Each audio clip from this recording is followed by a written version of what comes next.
Hey, Brian. Hi, Dean. How are you this afternoon? Good, thank you. Okay, Brian. So here's our hypothetical. You just started a 1 year engagement, new client. Today's day one. Tell people a little bit about who you are, and then two things. Tell them what a fractional CMO even is, and what you or a typical fractional CMO would do in the first 90 days after they start working with a client. Okay, thank you, Dean. As I've said, I'm Brian Gencher. I'm a fractional CMO, and I get called in when the same person in a small or mid-sized organization has to do their own job, but they're also tasked with heading up marketing. And those companies don't end up getting the results that they want or deserve. And what I do and what CMOs do is they bring into those companies a level of expertise and experience that they probably don't have enough work to justify a high priced full-time CMO, Right. or they don't have enough work to justify it. And within the first 90 days, working with that company, a fractional CMO should be taking the time to analyze what they have in place, what their procedures, what their processes are, and their way of working. Determine what works, what doesn't work with the team, and bring in the skills to fill the gaps that they don't have. All right. And so, Louise, hi. Hi. Nice to see you. Similar question. Who are you? And what do you, or what do you think a typical, but really, like, what do you do in the first 90 days? Like, how do you jump in? Yeah, great question. Thank you. So I'm Louise Taylor. I am a fractional CMO who retired from the corporate marketing world. I spent 20 years in financial services, corporate marketing, building and leading teams. And now I help use all the tools that I have from my 20 plus years and help smaller businesses with their marketing when they don't have the ability to have that leader in that role. And what I do in the first 90 days, the first 30 days are critical for me. And what I like to do first is really understand and establish that communication channel right out of the starting gate.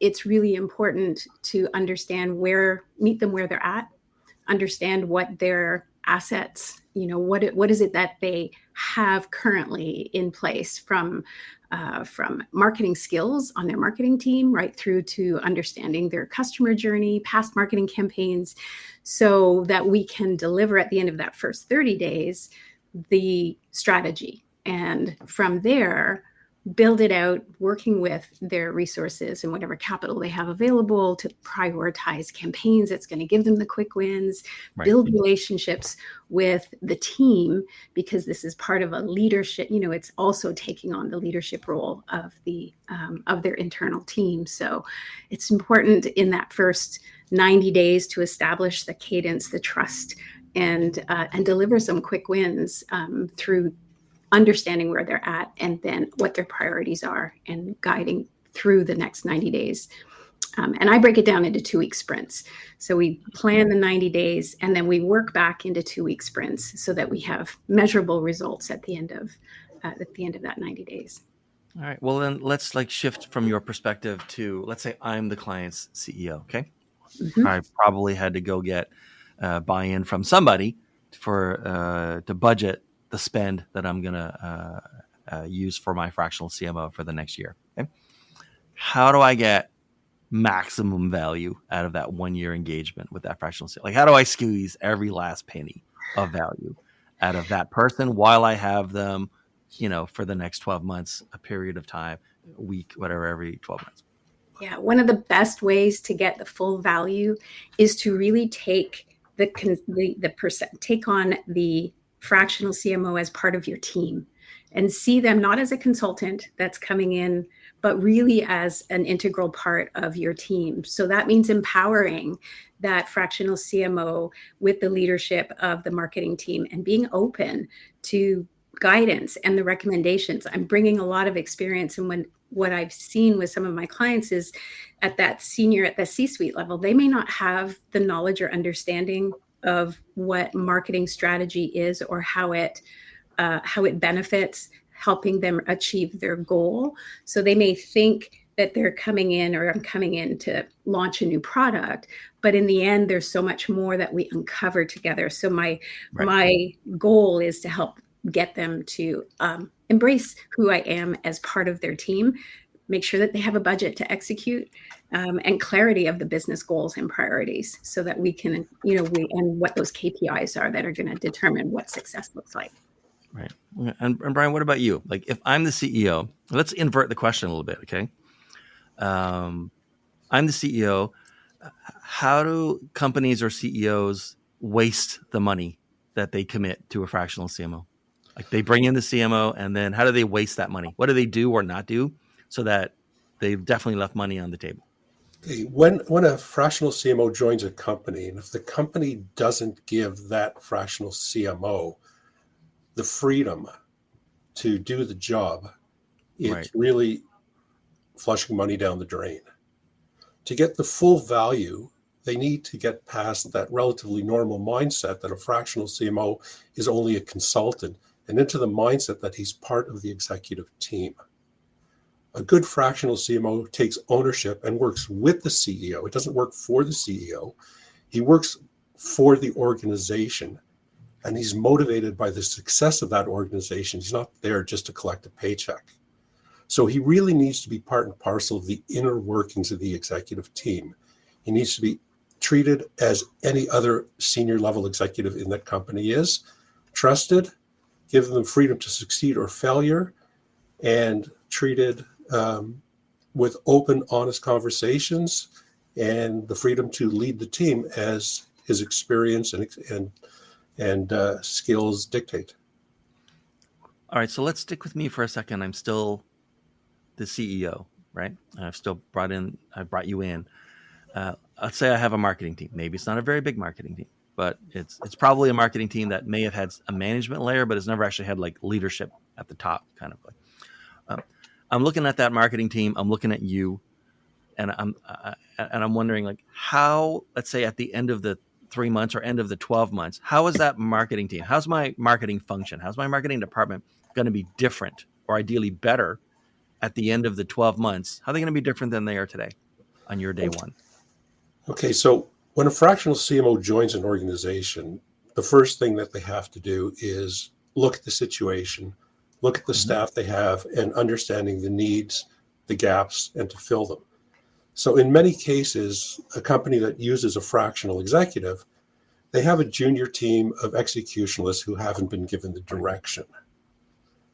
At the end of the term of that fractional CMO or any other fractional executive, that team should be at the same level as any larger organization that had a senior level executive directing the team. Their skills would increase, their level of marketing acuity, the understanding of process, how to build a brand, how to run brand management from start to finish. That would all be enhanced. Okay. And Louise, if I'm the CEO, like, what should I expect, or what could I expect, you think, at the end of the year, when I've had a CMO in place, or had you in place for 12 months now? Yeah, the best case with a CMO, a fractional CMO, for the team, is that the team actually feels and understands the support that they have. A lot of more junior teams at the outset that I've worked with feel lost and without the support of the senior management, because they may not understand what they're doing. And so there's a disconnect between the senior level management and the marketing team, because the marketing team they're reacting as opposed to being strategic and being able to drive what the priorities are. And so a fractional CMO at the end of that year, they provide that cohesive direction and leadership for the marketing team, so that we're reducing the overwhelm. If they're missing deadlines, their opportunities they're generally overwhelmed with everything, all the demands that are being placed on them. A fractional CMO will provide the people, processes, and technology and the processes in particular, everything from approval processes that need to be put in place so that there's a proper cadence, having the strategy and having them aligned to what the strategy is so they feel like they're part of that solution, and guiding them through the increasing their skills and their connection to greater analytics, or understanding the impact of the tactics that we're doing to the strategy. So that connection between empowering and emboldening the marketing team so that they feel confident in their abilities, and because we have structure and processes in place to support them, and the top-down better understanding of what marketing does, I think will also help improve reduce the overwhelm and improve the overall connection between marketing and the rest of the organization. Okay, so let's talk about like the more junior people then. Let's say that your best friend, or your best friend comes to you and says, "Hey, so my kid," or my other friend, depending on how old your best friend is like the most junior person, the newest hire in a marketing team. And that company just brought in a fractional CMO for a year. You're a fractional CMO. Do you have any advice on like what my kid, this most junior person in marketing, right? 22, 23, first job, maybe first full-time job. Like, do you have any advice for like how they can really take advantage and get the most out of the situation, the exposure they're going to have to that CMO for a year? Yeah, great. So in my experience, the best way that you can, as a junior marketer, is be present, ask lots of questions, take advantage of essentially a mentor that you have on your team as a leader now to learn, with having daily or weekly stand-ups with your CMO, so that you're engaged and you understand the process, the structure that we put in place, why sprints, why, how are we prioritizing, Right. and leaning into your own role clarity, but also how you embrace and work with the rest of the marketing team to learn from them as well. So really having that support for your role as a junior person, you have the opportunity, like a brilliant opportunity, to lean in and learn from years of experience that a fractional CMO brings, even though they're not there full time. The time that they are spending with the team is very focused and very concentrated, and we're there to support the team. So I think that developing and understanding and leaning into the opportunity to grow and develop their own skills and talent, and learn from the processes and the structure that supports that growth. Okay, good. And Brian, let's I like messing around by changing the questions on you. So you're not talking to like the most junior person in a marketing department who like you don't know. Let's say that like something just happened in the time space continuum, and now there's another Brian Gencher, right? And he's alive right now, but he's 23 and he's just starting his career. So like it's 2024. He's just starting his career in marketing. You're like, further on, like at the top of marketing now. Like, what advice would you give younger Brian? Oh, the advice I would give younger Brian is be curious, be challenging, question why. Because if you don't ask those questions and you're not curious, you're not going to learn. Also, don't be afraid to make mistakes. Right. A mistake is an opportunity if you learn from it. So take risks, calculated risks, do the analysis, but don't overanalyze. Don't get into the analysis paralysis situation. If you're not sure, ask for guidance, but feel free to take ownership, ask the right questions, and put your thoughts forward. This is episode 70, and so an earlier guest talking about a similar topic, and I apologize to if that person happens to be watching, because I don't remember who it was, said something that was really clever. They said, I thought that's like over time, people will remember dumb answers, but they virtually never remember your dumb questions. So ask away. Absolutely. Okay, Brian. So let's we're winding down. So I got to ask you this question, okay? And I've been asking this for I don't know, a few weeks now, and I'm not trying to be impolite or rude. All right, but there are easier ways to make a living than being a fractional CMO, right? There are many easier ways to make a living than being a fractional CMO. Why do people like this role? Why is it fun? Well, for me, it comes down to my personal experience. Yeah. I started off in consumer packaged goods. I went into beverage alcohol, working for large multinationals the whole way, and absolutely loved it. I was a sponge. I learned as much as I could and really found the areas within marketing that I absolutely loved. And that was the strategy development and then the coaching and mentoring. I then moved into smaller entrepreneurial companies where I was exposed to the same types of challenges that my current clients have. They've got junior executionalists, Right. the owner operator, he's trying to run the marketing department as well, doesn't have the skills or the bandwidth to fully provide the right guidance to the team.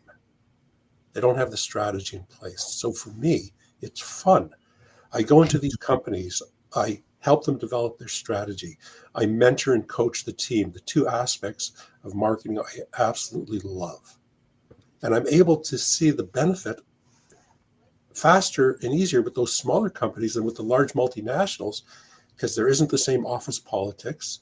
There isn't the same level of barriers that you might face to get things done. They're nimble Right. and they're quick. And that part of it, seeing the success of my clients and more than one client at a time, to me, that's exceptionally rewarding. And I wouldn't give it up for anything. And Louise, it can be an enormously frustrating role. Like, Mhm. why, Louise? Why? I started my career as an entrepreneur. I went to art school, and I started as a designer.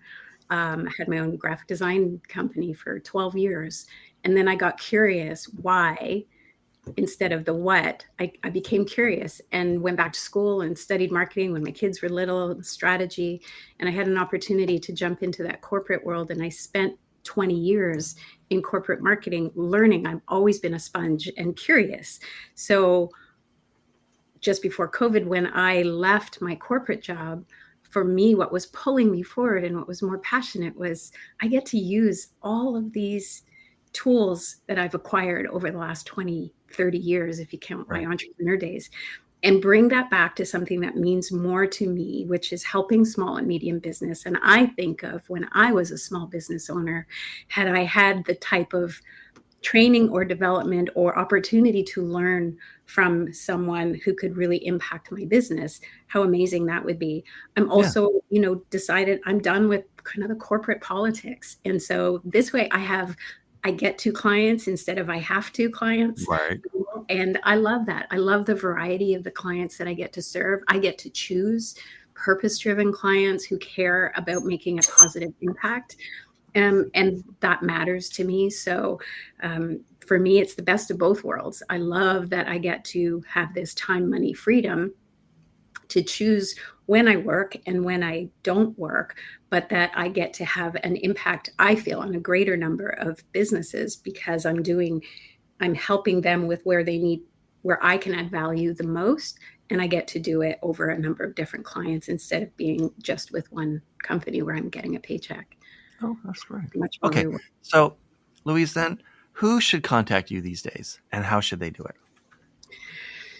So for me, any service-based business is who I work with. I do brand and marketing strategy. I have a fabulous foundation program that for me, having that structure and the framework helps to make sure that we are really diving deep.